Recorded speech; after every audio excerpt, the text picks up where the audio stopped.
com muito prazer que eu vou moderar um debate entre dois grandes historiadores da Europa, Antony Beevor e Marke Mazower.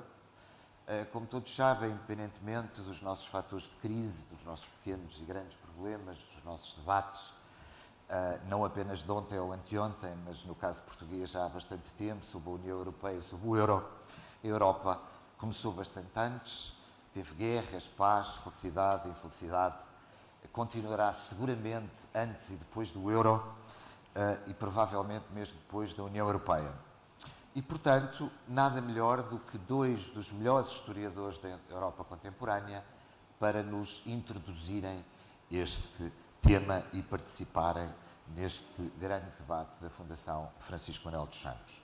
Antony Beevor é um historiador de todos conhecido, não apenas do mundo académico, mas do grande público, está traduzido em quase todas as línguas. Muitos dos seus clássicos, como Stalingrado, inclusivamente como o seu último, que está traduzido em português, Uma História da Segunda Guerra Mundial, são conhecidos de todos e, portanto, não vale a pena sequer apresentá-lo. E Marke Mazower, que é um professor da Universidade de Colômbia, um académico, historiador, mas que ultrapassou de longe, já há bastantes anos, o mundo académico e especialista. Ele é o autor, talvez, de uma obra que o tornou e que já se tornou clássico, The Dark Continent, e acabou de escrever, aliás, uma obra muito interessante, que ainda não está traduzida em português, e que se chama Governing the World, e que não é apenas uma história desta tentativa de governar o mundo a partir de organizações internacionais, não é apenas uma tentativa de uma história das Nações Unidas, digamos assim, mas Marke Mazower é também, ambos aliás são, aquilo que, à falta de melhor expressão, eu poderia designar como intelectuais públicos, que é uma frase assim um bocadinho gasta, nós temos muitos em Portugal, mas é uma frase relativamente gasta, mas que no fundamental quer dizer que não são apenas historiadores, pensam, escrevem nos jornais, participam nos mídias, pensam a Europa contemporânea e por isso é com imenso prazer que eu irei moderar este debate. O primeiro orador vai ser Antony Beevor, a seguir Marke Mazower, a seguir partimos para o debate. Muito obrigado. Antony.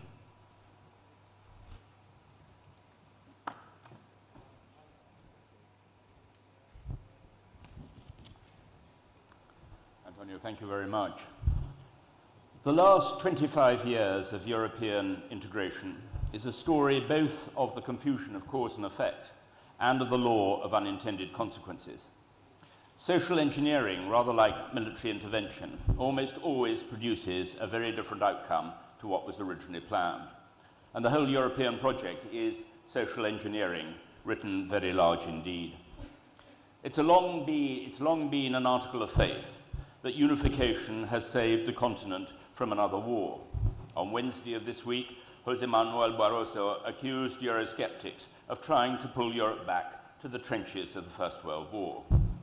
Margot Wallström, an EU commissioner, declared on an anniversary of the end of the Second World War at Terezin, the former Nazi concentration camp of Theresienstadt, I quote, "There are those today who want to scrap the supranational idea. They want the European Union to go back to the old purely intergovernmental way of doing things. I say those people should come to Terezin and see where that road leads." This argument is a very fat canard indeed. It not only tries to equate the nation-state uniquely with war, it even implies that only the European Union stands between us and another Holocaust. The real truth, of course, is that democracies do not fight each other. Peace is a question of governance, not unification. It is precisely the undermining of democracy which creates the conditions for conflict. And history has shown time and again that attempts to suppress nationalism make it far more virulent. Although the situation in the Eurozone seems to have stabilized for the moment, the common currency system may still yet prove to be the greatest disaster which has befallen Europe since the Second World War. Instead of accelerating the unification of Europe as hoped, the experience has divided it, and divided it with bitterness. Less than 2 years ago, Jacques Delors, in many ways the father of the common currency, reflected on the disastrous state of affairs. I quote, "Jean Monnet used to say that when Europe has a crisis, it comes out of the crisis stronger. But there are some like me who think that Monnet was being very optimistic. I am like Gramsci. I have pessimism of the intellect, optimism of the will." Perhaps without intending to, Delors put his finger on the fundamental flaw in the European dream, the fatal clash of ideology trying to overcome reality. Optimism of the will, he calls it, but ideology, whether of the left or of the right or even of the centre, is the great danger. A blind belief in European unification at any cost risks producing a form of Stalinist liberalism which can almost be as contemptuous of democracy as fascism or communism. Fortunately, the voice of reason from both Angela Merkel in Germany and the Netherlands government can now be heard in opposition to ever closer union, and perhaps in favour of the return of powers to national government, as David Cameron in Britain wants. On the other hand, another lurch in the euro crisis will reanimate the cries of those who demand a vastly increased centralisation of power in the vain hope of resolving it. The plaintive cry, which we often hear, "Where are the leaders of the past, the Churchills, the Adenauers, the de Gaulles," rather misses the point. Politicians, especially today, in an age of short-termism, have to sell hope. The media is partly responsible, always searching for cracks and trying to open them further. In a world of increasingly evasive politics, newspapers have assumed the role of the self-appointed role of permanent opposition. The crisis of leadership in Europe means that nobody dares spell out the worst consequences of our indebtedness, which is to pass an even greater level of debt to the next generation. This is because a Cassandra can never hope to win an election. And the inward-looking ideology of European unity has prevented its political establishment from fully comprehending the harsh reality of a wider world. Unlike the post-war period, national leaders today are continually on the defensive. They are frightened both of the media and how markets will react to almost any statement. And markets are markets, as Jacques Delors also has observed. I quote, "They are now bedeviled by uncertainty. If you put yourself in the position of investment funds, insurance companies, and pension funds, you will understand they are looking for a clear signal. Instead, they hear a cacophony of statements which contradict each other. This cacophony is hardly surprising. Depending on the circumstances, European political leaders are either looking back to national sovereignty or forward to unification. Perhaps the symbol of the European Union should revert to the double-headed eagle of the Habsburgs. Foreign Policy magazine in the United States recently described the European Union as a body in search of a head. France has always wanted the EU to rival the United States, but since its member countries can seldom agree on foreign policy issues, this is a vain dream. And we recently saw that as soon as France itself faced fundamental budgetary problems, President Hollande's government immediately invoked French sovereignty to break or bend the rules. The main origins of the present European crisis include the Treaty of Rome's promise of ever closer union. Yet it was never specified what form that union might take. And this encouraged politicians to be less than frank, assuring their electorates of either European unity or of national sovereignty, whichever suited them more at that moment. The second and most serious fault of all was to attempt to accelerate unification by forcing political integration through the euro. This turned logic on its head. Without political union first, economic union was doomed to failure, when economies and labour markets were so fundamentally different. But the greatest danger of all is the democratic deficit which integration produces. The need to concentrate power to resolve the euro crisis provokes strong nationalist reactions, the very opposite of the European ideal. That fundamental paradox began right at the beginning with the jeune technocrate from Marshal Pétain's regime in Vichy, who later went on to found the European bureaucracy in Brussels. The French idea always was that they would run Europe while the Germans paid for it. But, as Bismarck famously said, I have always found the word Europe in the mouths of those politicians who wanted from other powers something they did not dare to demand in their own name.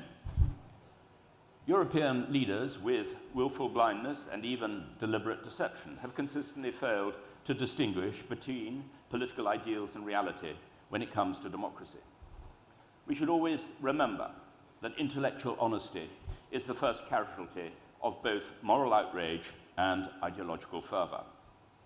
You may remember how in France in April 2002, Jean-Marie Le Pen's Front National pushed the ruling socialists into a humiliating third place in the first round of the presidential elections. A British television news presenter interviewed one of Lionel Jospin's ministers and asked her what had gone wrong. She replied straight out that it was the fault of the electors for not listening to what the government had to say. He rightly probed this breathtaking response, but the minister refused to acknowledge that the Jospin government might have got anything wrong. She insisted that the issue was a problem that only Europe could solve. She clearly refused to consider the possibility that many of those people who had voted for Le Pen might not have liked him at all, but they'd voted for him as the only way to protest against the refusal of the political elites of Paris and Brussels to listen to them. This contempt for democracy is not uniquely French. Michael Müller, the then deputy head of the Social Democrats in the Bundestag, said on the question of a referendum for Germany on the EU constitution, and I quote, "Sometimes the electorate has to be protected from making the wrong decisions." The attitude in Brussels seems to be that electorates should always be protected from making the wrong decisions, such as telling Ireland to vote again when a referendum came out with an unfavourable result.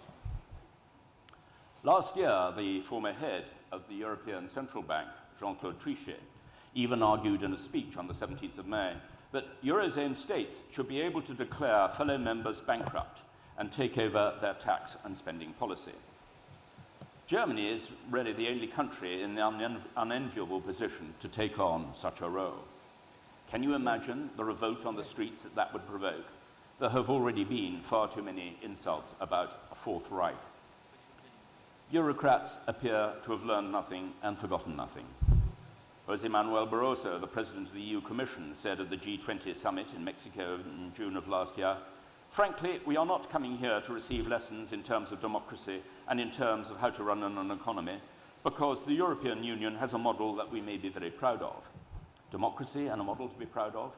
He even tried to blame the euro crisis on North America. I am frankly astonished that nobody has yet called for the official investigation of those European leaders responsible for pushing through the whole euro project when they had been warned of the consequences, especially when Greece, for example, had blatantly falsified its figures to gain entry with a tacit agreement of EU commissioners, as Peter Mandelson has since acknowledged. Earlier this year, Jean-Claude Juncker, when still Prime Minister of Luxembourg and known as Mr. Euro, called for greater unity while fearing the rise of nationalism. This conspicuously followed the same compulsion to confuse cause and effect. His words in an interview with Der Spiegel also reflected a state of complete denial about where the problem truly lies. They added to the recent calls for a major centralization of power to deal with the euro crisis, which will, of course, make the EU even less democratic than it is already, and thus provoke much more of that militant nationalism which the European ideal wanted to make redundant. Juncker was understandably horrified at the way that elections in Italy and Greece had brought, I quote, "national resentments to the surface which we believed had gone away." He was right to be appalled by the newspapers and posters in Greece which put a Hitler moustache on Angela Merkel, as well as by the anti-German sentiments expressed in Italy. They indeed tended to blame their problems on Germany, from whose banks they borrowed money to buy its expensive cars and consumer durables, and to pay themselves more than the Germans when their productivity was 20% lower. Juncker also said, and I quote, "Anyone who believes that the eternal issue of war and peace in Europe has been permanently laid to rest could be making a monumental error. The demons haven't been banished, they are merely sleeping, as the wars in Bosnia and Kosovo have shown us. I am chilled by the realization of how similar circumstances in Europe in 2013 are to those of 100 years ago. But the great difference between now and 1913 is the development of democracy in Europe, even if democracy and its institutions appear for the first time to be in decline. We mercifully have no autocratic monarchs or overpowerful general staffs. In fact, as the Gaullist chairman of the Defense Committee in the French Senate once complained to me, the trouble today is that it's the generals who are the pacifists.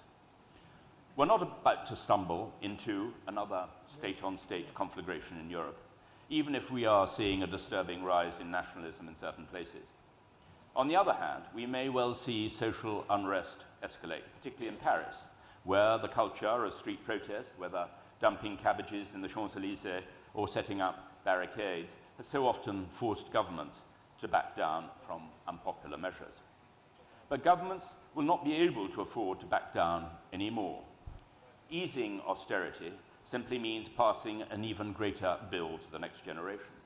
For example, in Britain, within 2 years, we will be paying more than 80 billion euros in interest payments on our debts each year. That is more than the defence and education budgets combined.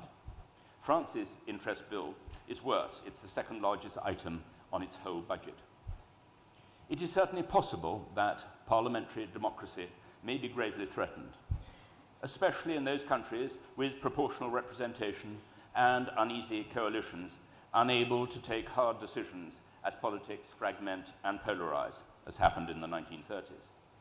Yet the only specific parallel with that period is probably in 1938, at the time of the Czechoslovakia crisis, when British and French governments utterly failed to face the true dangers from Nazi Germany and misled their own electorates. One must not forget that Churchill, who had been rejected as a warmonger from speaking the truth, only came to power in May 1940, once the war had broken in all its fury. The euro crisis has become so protracted, not surprisingly it has been described as the longest train crash in history, that it seems almost mundane as a result. But to avoid radical decisions and simply carry on firefighting one crisis after another only ensures Europe's decline. And when an extended crisis becomes part of the furniture, it becomes all too tempting for leaders to pretend that it has gone away. On the 9th of June, President Hollande claimed in Japan, the crisis in Europe is over. This was just as the French jobless rate climbed to the highest level in 15 years. He went on, I quote, "I believe that the crisis, far from weakening the Eurozone, will strengthen it." So yet another person echoing Jean Monnet. And just last month, Hollande exulted in another burst of self-delusion when the economic figures showed a tiny improvement. It is surely dangerous when a leader lies to himself even more than to his country at large. Just last week, according to a study of systemic risk by the University of Lausanne's Risk Management Centre, European banks and insurers will need the equivalent of an additional 1.3 trillion euros in capital to deal with another surge in the crisis. And that is the most conservative estimate. I remember yesterday Wolfgang Munchau put it at between 1.3 and 4 trillion euros. French banks, according to the report, are twice as much at risk as German banks. Europe also faces an industrial massacre, to use the phrase a week ago of Antonio Tajani, the EU Industry Commissioner. And President Herman Van Rompuy echoed his alarm call, pointing out that compared to the US, I quote, European industry pays twice as much for electricity and 4 times as much for gas. And why is this? Well, the EU's industry and environment directorates are pitted against each other. The EU's insistence on renewable energy and opposition to fracking has left Europe totally uncompetitive. Paolo Savona, the head of Italy's Fondo Interbancario, said, "When people choose whether to invest in Europe or the US, what they think about most is the cost of energy." US chemical output is expected to double by 2020, while Europe's will decline by 1/3. Antonis Samaras, the Prime Minister of Greece, is another incurable optimist. Last weekend, he claimed that Greece was on the path to recovery, when everyone knows that Greece is going to have to ask for a 3rd bailout. A denial of painful truths lies at the heart of the whole crisis. Just because we in the West have enjoyed a rising standard of living over many centuries, we are deluding ourselves if we try to believe that that has somehow become an inalienable human right. Last year, Christine Lagarde caused fury in Greece when she said that she had more sympathy for sub-Saharan Africa. I suspect that this was in fact a veiled warning that parts of Europe may soon face conditions akin to those of the developing world. Those arguing for a relaxation of austerity, such as Hollande's government, are trying to wish into being their ideal international order. One of Hollande's ministers, Arnaud Montebourg, even calls for deglobalization, as if the clocks could be turned back with tariff barriers reintroduced. It could only be done on the basis of European autarky. Yet even that is unthinkable. Globalization and the internet go hand in hand, and you cannot disinvent either. Guido Westerwelle, the German foreign minister, recognized this clearly just over 2 weeks ago when he said, I quote, "We are part of a globalized world where we have to be able to hold our own and be competitive. If we look beyond the shores of our own continent, we see a world undergoing sweeping change. The balance of power is shifting at a breathtaking pace. If we choose to distance ourselves from globalization, we would soon become impoverished and no more than a pawn in the hands of others." France always wanted the United States of Europe to counterbalance the power of the United States of America, yet never appreciated how globalization would affect European unification. Progressistes in France even dream of a world in which the bond markets no longer exist to punish overspending. This defiance is reminiscent of that bankrupt France after the liberation in 1944, when the Parisian intelligentsia convinced themselves that progressive ideas would somehow triumph over the sale argent, the filthy money of the capitalist system. And that looks even further from coming to pass now than it did then. I wrote almost a year ago that it was surprising how most Germans had not woken up to the fact that their economy had effectively been taken hostage by southern members of the Eurozone. The central banks of the stronger economies, above all the Bundesbank, have huge counterparty risks to the so-called Club Med countries from the way that the payment system in the Eurozone works. One consequence of businesses and households transferring their money from the deficit countries in the south to Germany is that the German central bank has to lend exactly corresponding sums to the central banks of those deficit countries. This system, known as Target 2, makes the Bundesbank balance all deposits received from, say, Greece with an equivalent loan to the Greek central bank. The liability for Germany is mounting vertiginously. Attitudes, however, have begun to change quite noticeably. Although Germans have benefited greatly over the last decade or so from the trade imbalance in Europe, largely due to wage restraint in Germany, the dangers are becoming much clearer to them. A recent poll showed that a quarter of German voters favoured a new currency along with other strong national economies in Scandinavia, Benelux and Austria, but significantly not France. The latest ZDF poll shows that nearly 2/3 of Germans think the euro represents a serious problem. Almost half of the population believes that Germany would be better off outside. A 180-degree change has emerged with the idea that it is the strong economies which should exit the euro, leaving the weaker countries inside. This would devalue the euro, in theory, to be based on Milan rather than Frankfurt, and thus help the Club Med countries recover their competitiveness. But is this practicable? Can Germany escape the Totentanz or dance of death, which has locked it into the Eurozone system? If Germany left the euro, the massive debts owed to it would be paid in a gravely devalued currency. Whether intended or not at the time, the Target 2 system has become the equivalent of a poison pill clause in a government contract, which ensures that it will be far too expensive for a successive administration to cancel. But what of the so-called Brexit? The exit of Greece from the euro. Could Greece escape its cycle of destruction? In the last few weeks, estimates of Greece's ability to survive on its current debt restructuring have been severely shaken, as I mentioned. And South American representatives on the International Monetary Fund are now expressing a growing anger that IMF resources are devoted almost entirely to propping up the euro system. Greece's only chance of recovery in the medium to longer term is outside the eurozone, as central bankers privately agree. But the fear within Greece of leaving the euro is probably more to do with the national self-image than economics. Greeks cannot face the idea of what they see as rejection from Europe and being demoted to the status of an economic failed state. But all the demonstrations against austerity ignore a painful fact. Who pays to soften the effect? To borrow yet more money is to burden the next generation with even more debt through interest payments, and they have already been handed the worst birthright of all.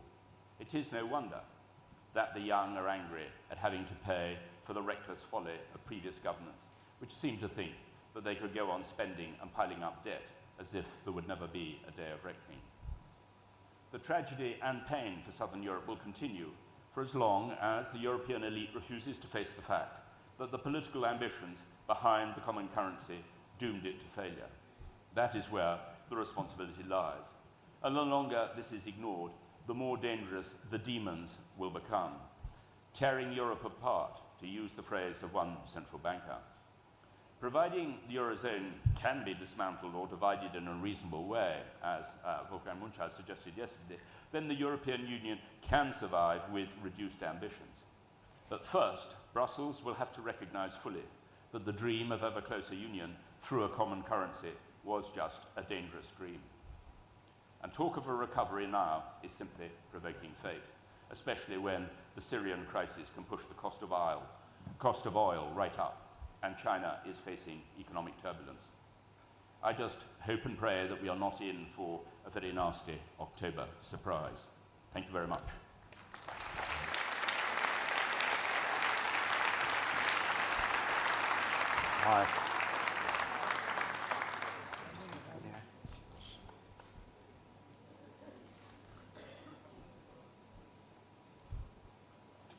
Thank you very much to the organisers of this conference for the invitation. I was asked to say a few words about Europe in the long term. Being a historian, of course, I immediately thought not about the long term ahead, but the long term behind us. And I was quite struck by the fact that if you go out into the courtyard outside, you'll see a bit of history on the wall, a kind of chronological timeline of Portugal and Europe. That timeline gives us some history back 25 years. Or if you look at the little column on the left in the smaller font, back to the 1950s. I don't think that's long term. I think that's very short term. I think if you assume that we can answer the questions that we put to ourselves about how to come out of the crisis, about what Europe is, about where Europe should be going, and you think that only the last 10 or 20 years matters, it's rather as though you're sitting on a kind of raft being swept downstream, arguing about whether the raft should go to the left or the right, when in fact the raft is being driven down by very powerful currents that you're not even aware of. And those currents are really the ideas that we've inherited over the last 100 or 200 years about Europe. And so it's those ideas that I want to talk about, and that's the story really that I want to tell, which is what has Europe meant over the last 200 years, what ideas have we inherited, because there is no single idea, and what relevance might they be to us today, because I think we are still the prisoners of those ideas, and we will be. We're not going to emancipate ourselves from these ideas anytime soon. Well, we can have a long and a boring academic discussion about the origins of the idea of Europe. Libraries are filled with this subject. First use of the word goes back a very long way, of course, but I don't think we need to go back that far. I think we can start at the moment where Portugal more or less lost or started to lose an empire, the end of the Napoleonic era, which was also the moment at which people achieved a new kind of self-consciousness about Europe and started using the notion of Europe in a new kind of way. they started talking about Europe as though it meant two things, I think. One, the Europe that was a kind of civilizational ideal, universal civilizational ideal, that what Europe could be was a kind of model for the world, that it would embody a certain set of values. We still talk about the values of Europe, and we have endless discussions about that, and I'm not going to have that discussion now. Again, I find most of it completely idle. But that's, I think, when people started to think of Europe not as a geographical term, but as a question of civilization. Europe represented a kind of endpoint to history, a model for others to follow. And Europe represented something else as well, something much nastier, much more intractable. Europe represented a problem of war and peace.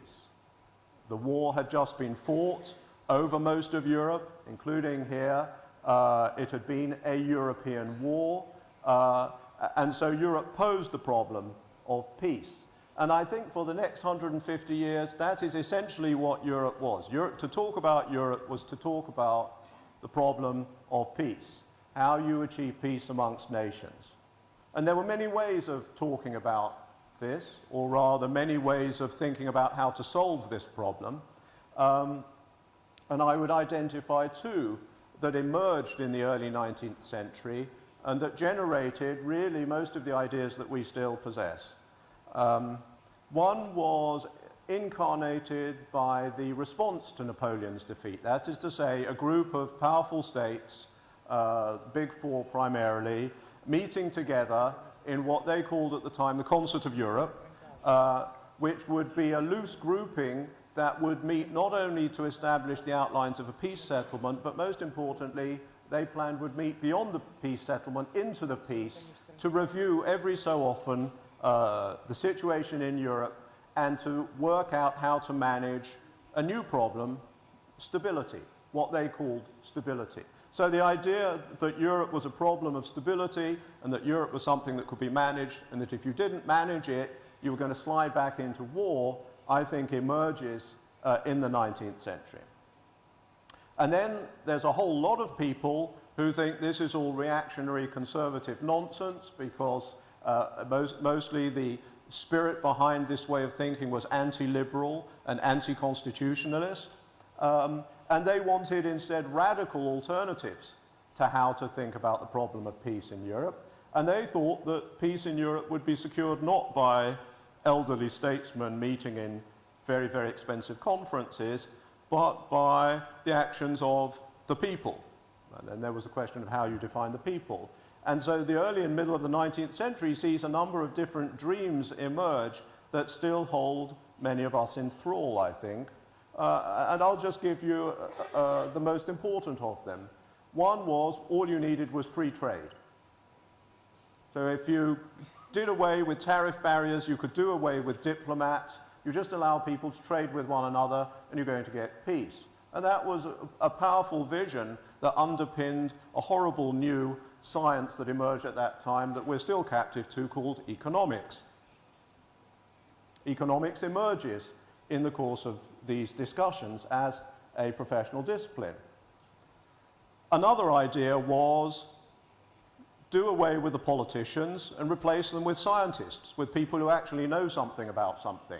Replace them with technocrats, replace them with engineers, and you will get peace that way because politicians are always the voices of special interests and scientists just speak the universal language that everybody can share and that maps the logic of nature.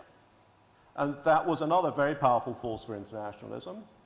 And a third was the workers of the world, socialism and then communism. That if you do away with the politicians and hopefully eventually you do away with the bourgeoisie as well, you will finally have peace. So there are a number of such visions that emerge as alternative visions, initially visions not of the world, but visions of Europe. And there's a fourth that I should mention because it ran through Antony Beevor's talk, and that was the idea of democracy. And I'm thinking of people like Giuseppe Mazzini, the Italian nationalist intellectual. Again, you just turn Europe into a Europe of nations, and it will be a continent of democracies, and nations and democracies will live in harmony with one another. All these different visions of Europe at peace emerged at that time and played themselves out, I would say, in the, roughly speaking, over the century that ran from the 1850s until the 1950s. And something very important happened in that century, which is Europe started to run the world. The world became a place with Europe at its center.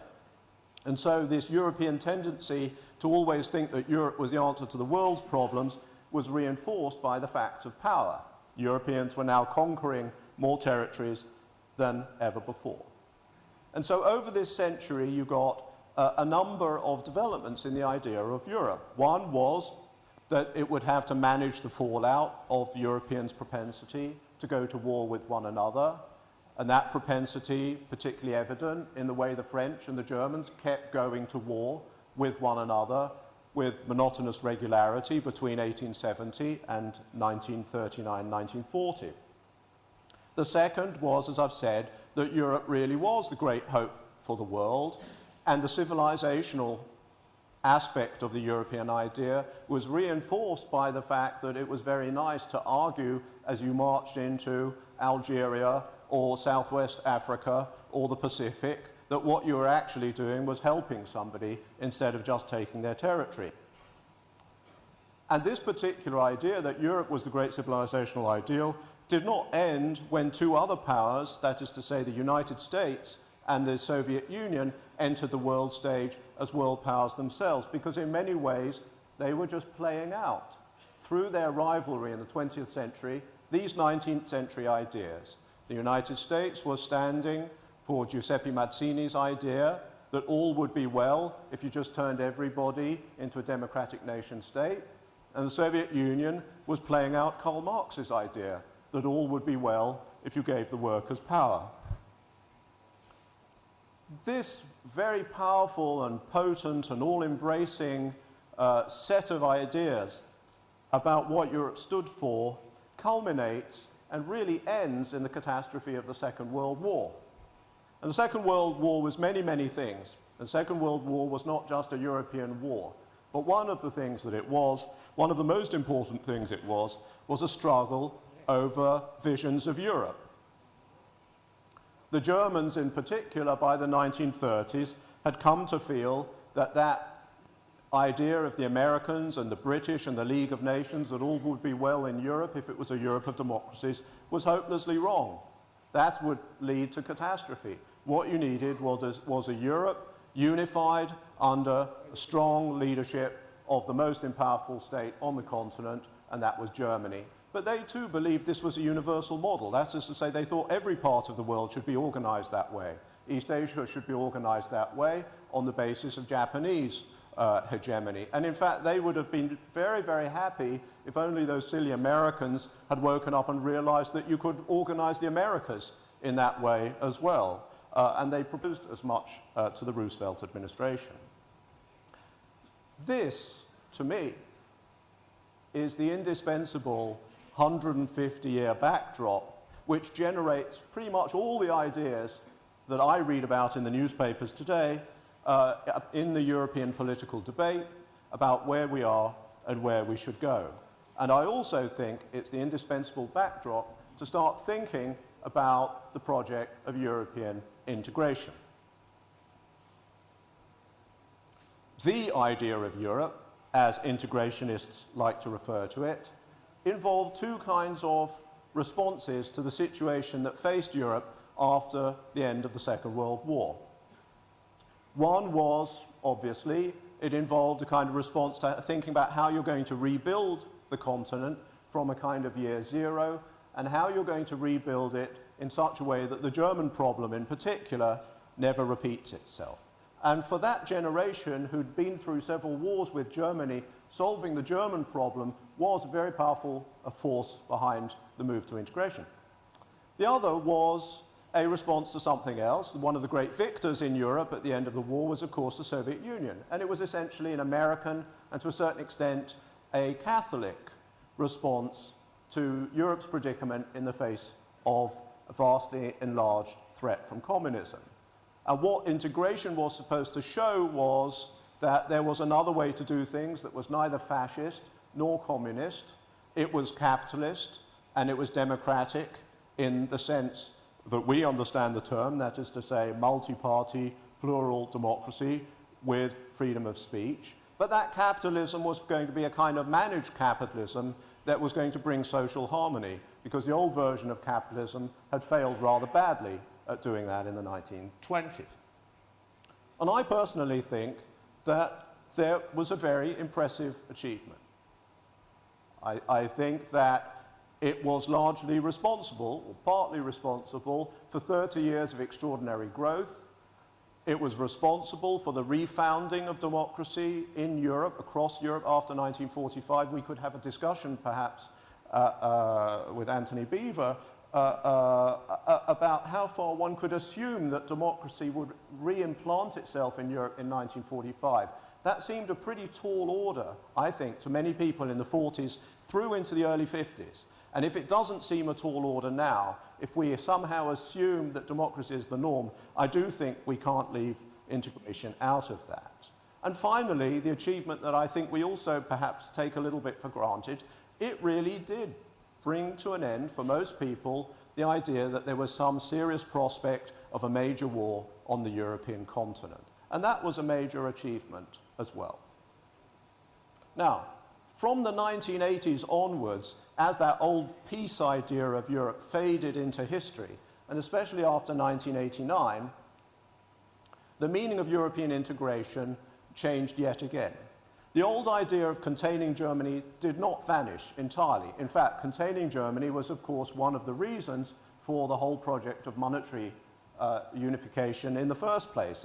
So we can't explain the creation of the euro without the French anxiety, the anxiety in the French political elite that you still needed to contain German power.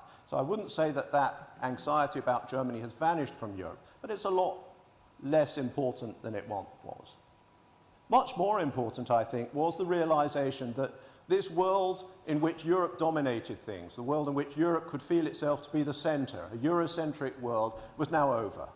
Europe woke up in 1989, a unified continent, to an utterly changed world compared with the last time it had been, as it were, unified before the First World War. Now, Europe had no great empires, and indeed large parts of the world were rivaling it and outstripping it in terms of economic growth.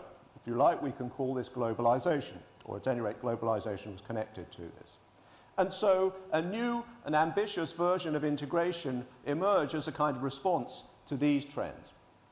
The ambitious version, and the version I have some difficulty with, is you've got to accelerate integration as the only way to make Europe a powerful actor on the world stage again. A lot of people, I think a lot of politicians, wanted to believe that Europe's world historical mission was not ended. And there was a lot of writing and a lot of speeches in the early 2000s, a very euphoric moment when the euro was launched, if you remember, but also a moment of great suspicion of the United States, especially after 2003, when people were writing about how important it was to have Europe in the world, Europe as a kind of model for a third way of capitalism, now that capitalism had triumphed. A third way between nasty authoritarian China on the one hand and nasty brutish capitalist United States on the other hand. And so a lot of people were still thinking in terms of Europe as a kind of world historical model. Europe was to anticipate what I gather will be the theme of the next conference, the preferable synthesis of freedom and development. That you would find that in Europe. Europe incarnated that, and that was important that Europe incarnate that, not just for Europeans, but it was important for everybody. Then I would say there was a more defensive, more modest version of this, which is that integration was more needed than ever because of globalization, and because what globalization showed was that the nation state by itself was no longer adequate in the face of threats from the economic power of China, or indeed from the United States, or from elsewhere. And of course, that was understandable that that would appeal to elites and peoples in most member states of the European Union, because most member states of the European Union are extremely small. And I myself think there's a lot to be said for that view, that you need an integration process if Europe is to compete, is to defend whatever institutions it values. Let me finish by just drawing out a couple of implications of this long-term view for how we might think about the crisis and where we go. Well, one of the implications is this, that it was integration in this modern sense that played a fairly significant role in rescuing democracy in Europe after 1945, and that it rescued Europe because it demonstrated that integration was compatible with the refounding of parliamentary democracy, and that these refounded parliamentary democracies could do a better job in economic terms. That is to say, a better job in terms of growth, better job in terms of productivity, and a much better job in terms of employment and social cohesion than any interwar polities had been able to do, whether they were the Soviets on the left, or more in people's minds in Europe, I think, the variety of authoritarian dictatorships on the right. And that was a very powerful reason for the enthusiasm behind the idea of joining Europe in countries like Greece in the 70s and 80s, that Europe meant welfare, social cohesion, and prosperity. Now, one of the things that the crisis has done is to shake that confidence, because Europe now, in countries like Greece, does not stand for that. Europe, in fact, stands for, you might say, the opposite of that, however fairly or unfairly that seems. That is to say, the crisis has generated the biggest threat to democracy in a place like Greece for a very long time, in the form of a Nazi party. Now, if you reflect on this for a moment, and I guess it's something that concerns me particularly because I know a bit about Greece, you have a country that was occupied by the Nazis very brutally within living memory. It then had a shortish version of dictatorship, but that was also pretty brutal. And most people would have said that the great achievement of the post-75 transition to democracy was to eliminate all that and make it impossible. I would certainly have said that a few years ago. In that context, you have to explain the rise from nowhere in 2 years of, I won't even call it a neo-Nazi party, I'd say a Nazi party that polls show has around 15 or 16% of the vote. Will probably get a lot more than that in the upcoming municipal elections and Euro elections. Answer as to why it's emerged is very simple. The crisis, and in particular the fact that people associate the parties of the democracy with the crisis. So Europe has come to stand for pressure on democracy. And Europe, of course, in the countries hit by austerity, has come to stand for the dismantling of social institutions. Again, fairly or unfairly, whether or not they could be paid for, that is the symbolism of the crisis. Europe has come to stand for a situation where you have 65% youth unemployment, where you're going to have an entire generation off the labour market for good. That situation is not going to change anytime soon. So that is a crisis for Europe, for the European idea. This crisis, therefore, has also dented, I think, a good thing, although not stopped completely, the idea that Europe is this great universal medicine for the world. I think that was always a presumption and too great a burden to place on European shoulders. And so it's limited the rationale for the European integration to what I call the defensive model, that is to say, protecting the autonomy of Europe in a world of globalization. What the crisis is going to lead people to ask is whether the cure, that is to say the euro, monetary integration, was worse than the disease. And we've already heard from people who are much more competent than I am talking about this, but it does seem to me that it was monetary unification in particular that has generated this kind of doubt about the entire European project. And if there is a way of detaching the European project from the problem of monetary unification, we may see the situation improve. Thank you very much.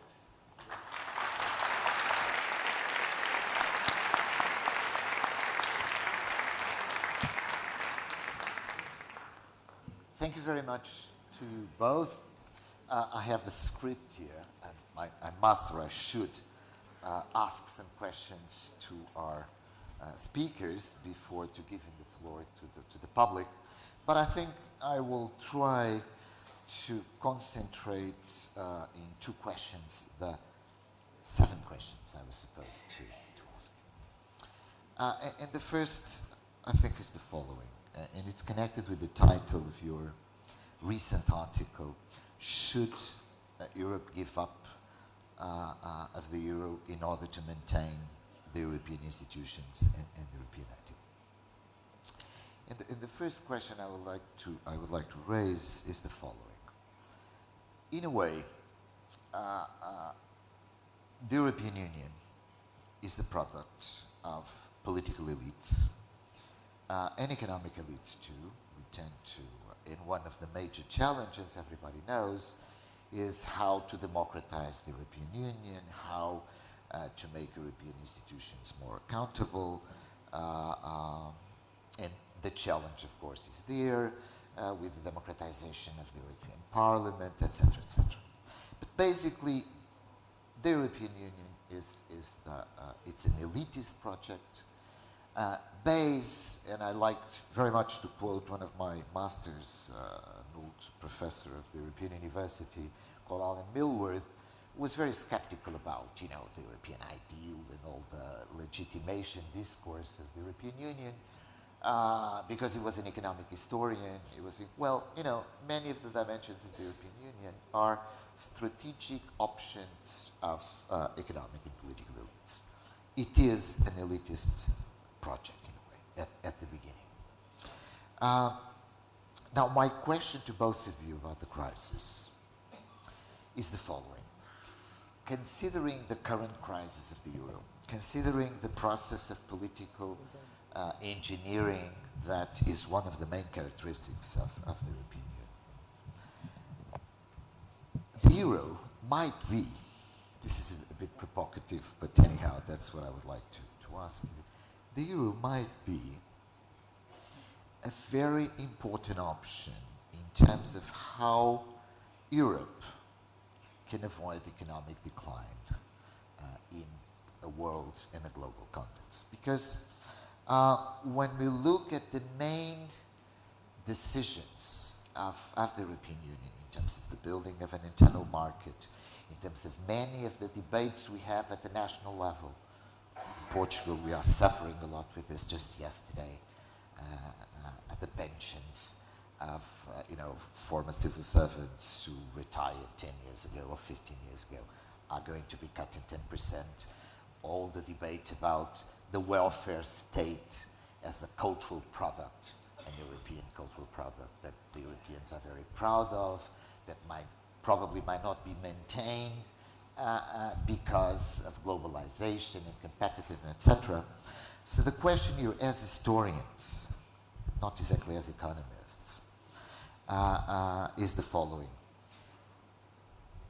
The euro might be an answer to that kind of problems, might be a form of completing an European market that might be probably very efficient in the destruction of what in many countries is considered a central cultural patrimony that we are discussing. In the case of Portugal is very recent. A welfare state is a very recent, let us say, characteristic of Portuguese democracy or the Portuguese state as such. But I think that you both are very skeptical about the effects of the euro. But the question is, without the euro, the European common market might also disappear. And that will probably have terrible consequences in terms of the economic decline of Europe. Why should it disappear? Sorry? Why should it disappear? Well, without the euro. I mean, the euro surely is what is removing flexibility, which in a very fast-moving, globalized world is the challenge is the following. Mm-hmm. And we discussed this at least in the last 30 years. Mm-hmm. How can we have an European economic single market without federal institutions that in a way regulated this market, and how can you have an economic space without a currency? But it's an old discussion, undoubtedly. My basic question, it's not related with, euro, yes or no. It's the consequences of the euro in terms of the competitiveness of European economy, and also, as a matter of fact, even if national politicians that might blame the European Union, and certainly, not in our case, but that's not the question, because our national politicians, they think it's very important to do it, regardless of the adjustment program that we are suffering in Greece, in Ireland, etc. But in many cases, they blame the European Union. They must cut pensions, they must cut this and that, basically institutions of national welfare states because of this. The question is if the euro is or is not a central element in terms of the performance of the European economy as such. I don't think this is not a theological question. My criticism of the euro is based on the policies that are being driven through by those who are in charge of the euro. If, for instance, the ECB was to permit a more expansive policy, and if there was a kind of growth package for Europe, then my objections to the euro would be much less. The problem is that the euro is being imposed as an instrument of unremitting discipline. The disaster is in the policies, the disaster is not in the country. That's the first point. The second point is that I think the real damage was done not so much by the move to a common currency, but by Europe's participation in the freeing up of capital controls around the world in the 1990s. It's the extreme liquidity of capital that is one of the most destabilizing forces operative on markets today, that reduces politicians and therefore legislatures' room for autonomy and for sovereignty. That is a very recent development. There is nothing in that move to liberalize capital markets that can't be reversed. That is purely a political decision. So my objections are on two political grounds: to the policies that those in charge of the euro are pursuing, and to those in charge of the regulatory framework pursued as well.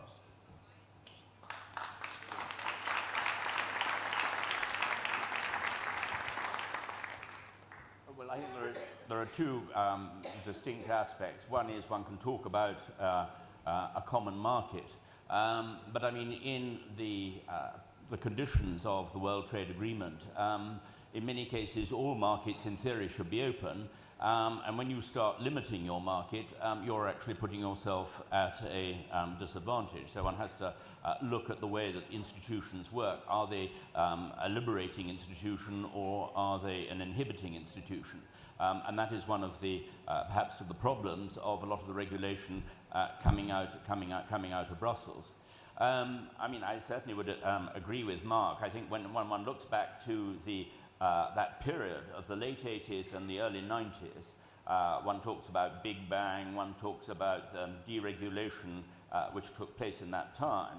But it also coincided, not surprisingly, or perhaps coincidentally, with the collapse of the Soviet Union, the invention of the internet, and so many other things.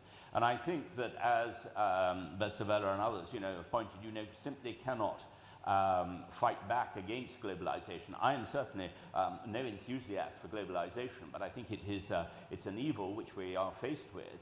And I think that when countries try to, as we've seen, try to start controlling whether it's the fluidity of capital or whatever, it turns back against them. It's gone beyond the control of most national governments. I certainly do not exult in that. On the contrary, I think it's disastrous, but I don't think that the world can escape it. Thank you very much. My second question, it's on the script, and later on I will pass to the floor to the public, is the following. It's a very common sense assumption that, for instance, national politicians, national European politicians, do stress almost every day.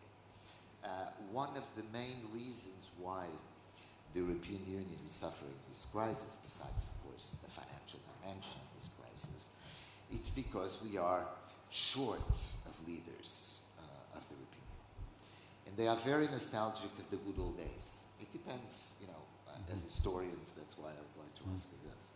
The good old days, the founding fathers of the European Union in the 1950s, or the common market in the late 50s, or the founding fathers of a most recent period after the Cold War, of Kohl, of Mitterrand, of Jacques Delors. It's common. I'm very skeptical about this time of this type of common sense. But I would like to ask you, since you both stress that the European Union is in a way a political construct, a product of political leaders in very specific junctures, if you agree that one of the main problems is in fact the absence of leadership, in connection with one very important dimension, as a matter of fact, that was underlined yesterday in the debate with Munchau and a very good Portuguese economist, that one of the main problems of the European Union is that Germany is a reluctant leader of Europe. Germany doesn't want, in a way, to be the political leader of the process of European unification in the European Union. Well, as Radek Sikorski, the Polish foreign minister, so controversially said, and this was particularly surprising, if you like, coming from Poland particularly, when he said, I fear the lack of leadership from Germany, or rather I feel the lack of involvement from Germany far more than I fear German leadership.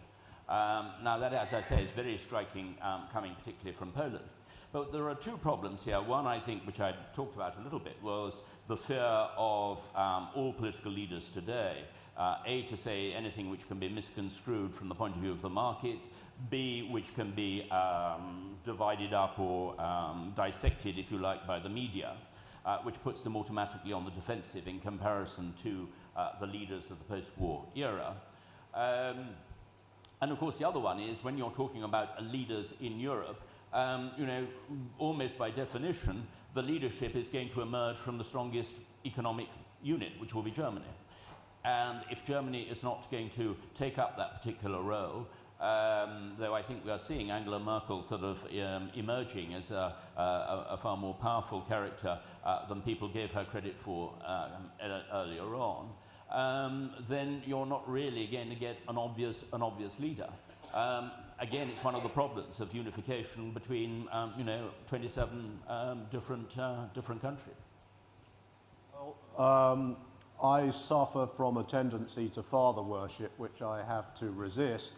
But one of the reasons why I do rather admire the generation of politicians that were active in the 50s and 60s and into the 70s is I think that they had lived through a war. And that this war had given them a certain sense of time and a certain sense of potentiality of politics. And it had also given them a sense of the importance of a long-term strategy. And so they thought in these ways, and they transferred this to the peace, and I think we miss that today. Having said that, one of the things that the crisis revealed to me, shocked me about really, was not about the politicians at all, but it was about how national our cultures still are, and how little we know about each other in Europe, and how readily we react to cliches and stereotypes about other peoples in Europe.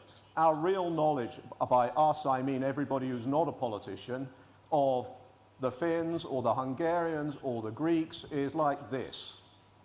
And this has had devastating consequences in any effort to create a sense of solidarity in Europe, and that's something that I think educators should blame themselves for. On the question of Germany, briefly, we ask the impossible of the Germans. On the one hand, we want them never to behave again like they behaved before and not to strut around telling us what to do. And on the other hand, now they have to start telling us what to do as long as it's the right thing. So I have a sympathy for the Germans, but I think they are in a position of power, and I think they do have to adapt to this new world where they have to articulate a use for this power that goes beyond everybody is going to save and save and save like a good German Hausfrau, which seems to be the basis of the policy at the moment. Thank you. Ora bem, vamos passar então à parte das questões que o público queira colocar. Estou a ver aqui o painel. Muito bem. Eu creio que neste caso vamos dar privilégio ao estudo do envelhecimento e, portanto, o Bruno fala depois. Thank you. Thank you very much. I'll speak in English, or try to, in order to spare confusion that things get lost in translation. I would like to reverse tables entirely on the two gentlemen, and I'll address myself in particular to Antony Beevor, whom I read and am an admirer of, even if I do not always agree with his interpretations, especially about the civil war in Spain. And so I would like to bring him back to the UK and remind the people around here that Tony Blair twice promised to hold a different, so two referenda, or to hold a referendum on Europe. He did not keep any of his promises. Is that democratic? David Cameron has promised another referendum on Europe in the near future. How near, you'll never know. And my question is, will he keep his promise? Or is he, or will we, afraid of being kicked out of the European Union by his own people? Thank you. Bruno?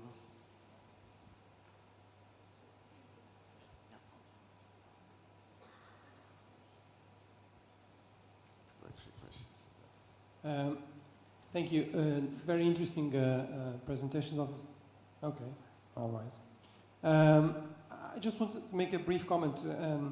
And the question. The comment is: I don't think you can say that the European Union is a kind of especially vicious kind of social engineering. Nation states are also a form of social engineering. Private companies, the UN.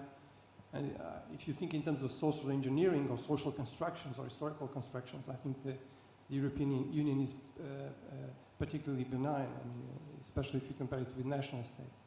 But the question is, and it's linked actually with the question that Antonio Costa also asked about the euro as the big problem. I think Mark partly answered this in saying, well, it's the way the euro is managed. But the question is, if the euro is dissolved, how do you stop there? Because actually the argument that is being made for the dissolution of the euro, and I think that Antony Beevor partly made that, is, well, you have this massive and unfair transfer of funds from the north to the south.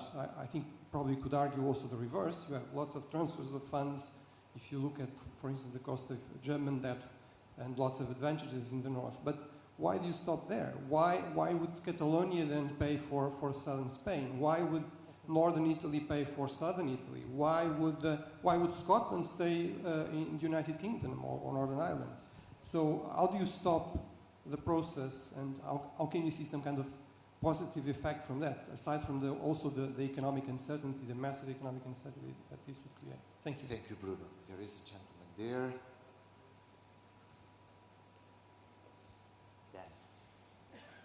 Two questions to Professor Beevor. The first one is the crisis solution with realism possible in democracy, considering the fact that each candidate of power do promises, expensive, very expensive promise to get the power, or in alternative, do promises, hard promises, to only 3 or 5 or 4 or 5 years. Second question, are you sure, Professor Beevor, that democracy has such big virtues, considering the fact that democracy doesn't exclude the worstest men of mankind? I remember the 33 elections, free elections of Hitler. I remember also that in 33, in Germany, we saw hundreds of thousands samples of Mein Kampf, of Hitler. The German people, the German people knows exactly what Hitler gave to Germany. Perhaps Churchill forgot in his speech in the Parliament in '53. Perhaps Churchill was a forgotten man about the 33 elections of Hitler. Thanks. Thank you. Who wants to start? Will you start? Right. Okay, where should we start? Well, let's go through them in order. The whole question of referendum and what David Cameron is promising, or really actually trying to avoid promising. He has had to agree to a referendum purely to avoid a civil war within his own party. The Conservatives have often broken up over Europe, and it's been a cause of disasters in the past. So I don't think that he was particularly enthusiastic about promising the referendum, but he had no option in the circumstances. As you rightly say, Tony Blair promised it and didn't provide it. The pressure was certainly growing in that particular way, but I think that Cameron is hoping now, as I mentioned, with Angela Merkel and, say, the Netherlands government, that if they can at least stop further integration and perhaps have the repatriation of some powers to the nation, to individual sovereign nations, then there will not be a vote in favour of leaving the European Union. But this will come only after the next elections, and it's certainly not certain that Cameron will be re-elected. So, shall we say, defeat could save him from that particular promise. On the case of social engineering, what I was referring to in the social engineering was the idea that that Europe and European unification could prevent the whole nationalism, or the, if you like, the militant nationalisms of the past. By trying to suppress that nationalism, you are actually going to try and make it worse. And I think that that was always one of the contradictory problems at the heart of the European Union, the feeling that people were losing control over their own fates, and why they were objecting. And that was why I was particularly referring to that French election where the Front National did so well in France. The whole question of North and South solidarity is, I think, quite an interesting and an important one. If one looks at the two of the most recent countries, really, in Europe, of, say, Belgium in the 1830s, Italy in the 1860s and 1870s, there is very little sense of, shall we say, solidarity there, in the sense that the richer part of the country is very reluctant to subsidise the poorer part of the country. I think that it was, shall we say, optimistic of the European Union that it would achieve the notion or the ideas of national solidarity in such a short space of time that any resentment of northern countries to subsidise southern countries would immediately disappear. I remember a Greek ambassador, this was about 2 years before the euro was introduced, I think it was about the year 2000, saying to me, but you know, why are the British so suspicious of the European project? Is it, surely you realise that it's an act of solidarity so that we can have exactly the same standard of living as you in the north? Well, you know, yes, that would be wonderful in the long term, but obviously there have got to be certain reforms in the southern countries and efforts to be able to match the economic performance of the northern countries. And that wasn't going to come. And this is, I think, the problem, particularly the attitudes in Germany, which actually is strengthening, not softening, of the feeling that why should we go on subsidising southern countries who have not followed the rules. And I think, certainly from sort of what Wolfgang Munchau was indicating of the feeling in Germany, that it's likely to be stronger after the elections rather than, shall we say, necessarily more generous. The future of democracy. Well, I think one can also quote Churchill. You know, democracy is certainly not the perfect system by any means, but it's certainly the least worst system. So do you use the argument of the elections and Hitler's arrival in power in January 1933? I think it was because he basically made sure that there weren't going to be any more elections, because he knew perfectly well he was going to lose the next ones. Because already the Nazi vote was starting to drop pretty disastrously. And so I wouldn't accept, well, I'm interested to hear what Mark will say on that, I wouldn't accept 1933 and Hitler's arrival in power as a reason for taking away democracy, frankly.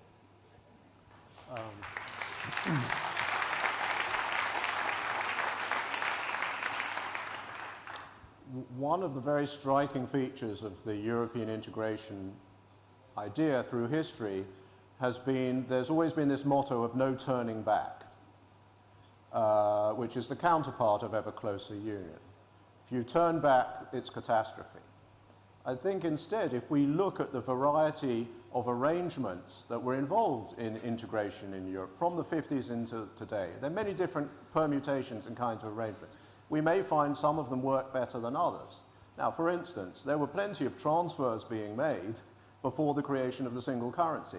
Single currency, the dismantling of the single currency need of itself, absent its symbolic value, have any impact at all on the principle of transfer. You can still transfer funds from the wealthy countries of the north to the poorer countries of the south. You do so in different ways. So I think it would have a powerful symbolic effect, and it would have powerful real effects. And of course, there are many possible futures that would follow the dismantling of the euro.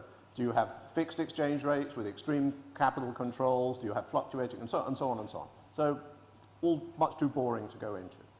But transfer, yes, it would be a blow to the principle of solidarity, but in the long run it might free up the possibility for other kinds of solidarity. I don't know.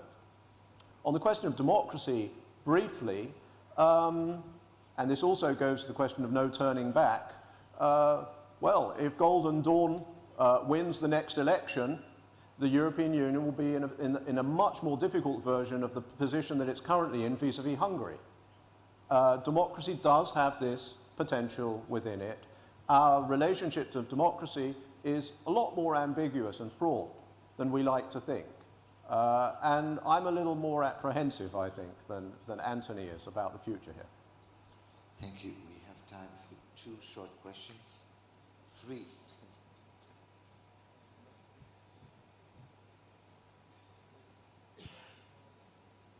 Thank you. Anyone voting for the first time next year in the European elections would have been 1 when the free movement came into power, and 6 when the currency came into effect.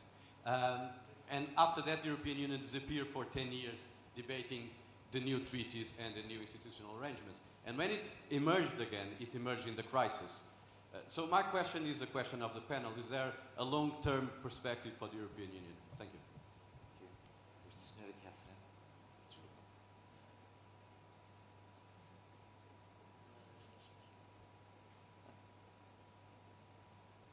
Boa tarde. Como português continua a ser uma linha falada na Europa e penso que podemos dar trabalho aos nossos tradutores. Vai. Faz favor. Durante estes 2 dias nós tivemos muito focos na Grécia, em Portugal, na crise, na Alemanha, no destino ou não, ou no futuro da Europa. Eu ainda não ouvi falarem sobre aqueles países que estão dentro e fora consoante as coisas agradam, e um deles é efetivamente a Inglaterra. E só recordo, para quem acompanha estas situações, a discussão que se levantou relativamente a algum normativo quanto ao negócio feito na City. Como se está a discutir o futuro da Europa, a pergunta é: será que a Europa vai admitir continuar com países que estão dentro e que estão fora? E até que ponto a Europa estará disposta a pagar esse custo? Muito obrigado. Maria Filomena Mónica, aqui atrás.